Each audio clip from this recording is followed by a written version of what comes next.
Hello, children. Welcome back once again. So, I hope all of you are doing well. So, today we are going to start a new chapter, the Indus Valley Civilization.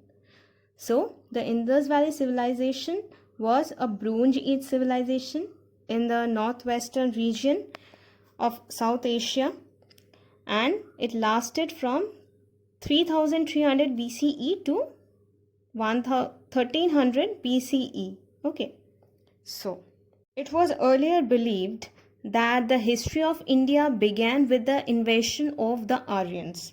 Right. But Dayaram Saini and Rakhaldas Banerjee proved it wrong.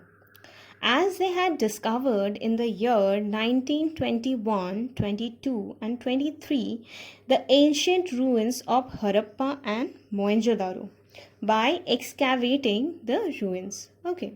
And it showed that once a highly advanced urban civilization flourished in India about 4500 years ago. Okay. Now, let us know about the origin. So, it was a Bronze Age civilization, okay, which developed or flourished in 2500 BCE to 1500 BCE, okay. But in net, it is given 3300 BCE to 1300 BCE. Okay, so it's a bit controversial. So, let us continue. The discovery of the Indus Valley seals. Now, you know what are seals? So, we read about seals in our previous chapter only. I hope you all remember. So, seals are the clay tablets, okay, which were used by Harappan merchants to stamp their goods. Okay.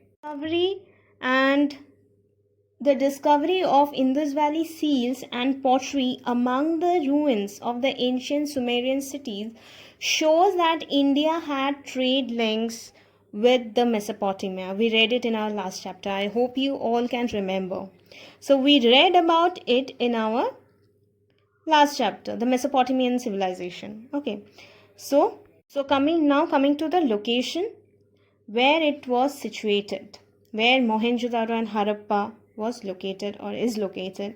So Mohenjo-daro is located in Sindh, Larkana district, and on the bank of river Indus, and Harappa is situated in the where Harappa is situated in Montgomery district of western Punjab on the bank of river Ravi.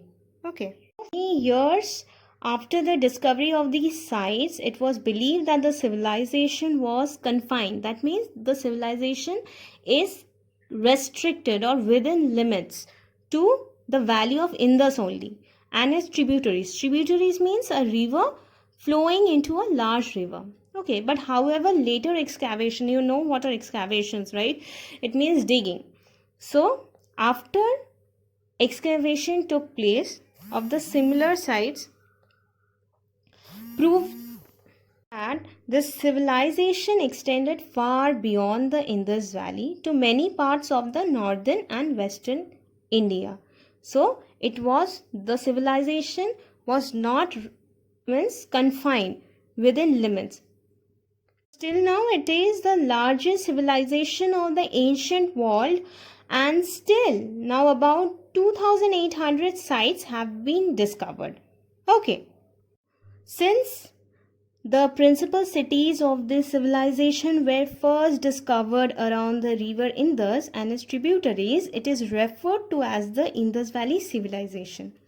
It is also called the Harappan civilization because Harappa was the first site to be unearthed and the features of the other site resemble those of Harappa.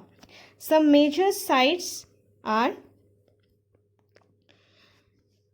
Lothal, now in Gujarat, Ropar, Punjab, Kalibangan, Rajasthan, Alamgirpur, Uttar Pradesh, Surkotara, Gujarat, Banawali, Haryana, and the two newest sites are Rakhigarhi, Haryana, and Dhola Vira, Gujarat. Okay. Come to the main characteristics of the Indus civilization. Just before some time I told you that two officers of the Archaeological Survey of India excavated various sites, right? That prove that around 4500 years ago a highly advanced civilization flourished, right? And the civilization gave the world earliest cities and town plannings, architecture in stone and clay, and not only that, they also had a proper drainage system wherefrom the water can pass out easily. Now, the first point is town planning. Okay, so the cities were very well planned, means well designed and followed a grid system.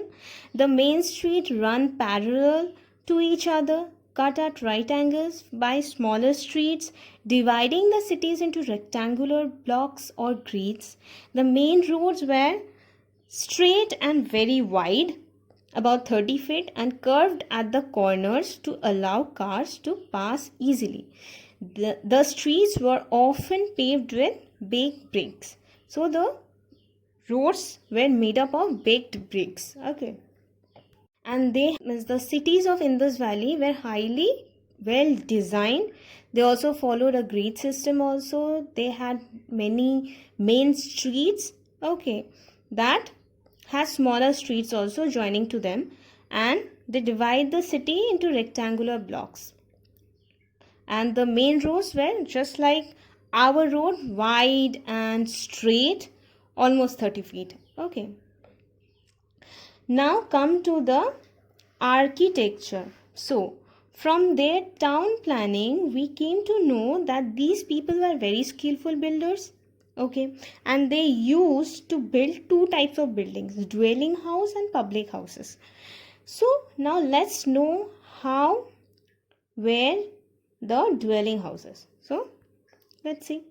The houses were made up of large blocks and streets were also there. The houses consisted of two-story building, and those buildings were made up of baked bricks. Okay. Now the roofs were flat. Some houses were like palaces and others looked smaller. They had courtyard also, bathroom, kitchen, as well as a well also. Okay, and also staircase to climb upstairs. So now come to the public building. What are public buildings? The great granary at Harappa was a large building, and the historians believe that it is the storehouse for grains, and these were built close to the bank of the river so that they can easily transport the grains with the help of the boats. And these granaries had two rows, and each row had 6 granaries, and Mohenjo-daro had same features. Okay, now come to another important building, that is the great bath at Mohenjo-daro. It was like a big swimming pool, but it was used for religious, but mainly it was used for the religious ceremonies. Okay, it had 6 entrances, a central bathing pool, galleries also, dressing room also. It was made up of burnt bricks, and water from well used to fill the pool with fresh water, and the used water was drained out. Okay, comes the assembly hall. Now, it was also a building in Mohenjo-daro. It was pillared wall made up of burnt bricks. This may have been an assembly hall or a prayer hall or a palace. Okay, now come to the drainage system. So, as we read earlier, that the Indus Valley people were highly skillful and also had a fine drainage system. They had kitchens, bathrooms, manhole also. Okay, and drains connected to the street drains, and those drains were also covered. So all these proves that these people were very civilized and paid a great attention to sanitation and cleanliness. Okay, so I hope you enjoyed learning new things, right student? So for today, this much only. Next time when we will meet, we will try to complete the whole chapter. Okay, until that time, take care and thank you.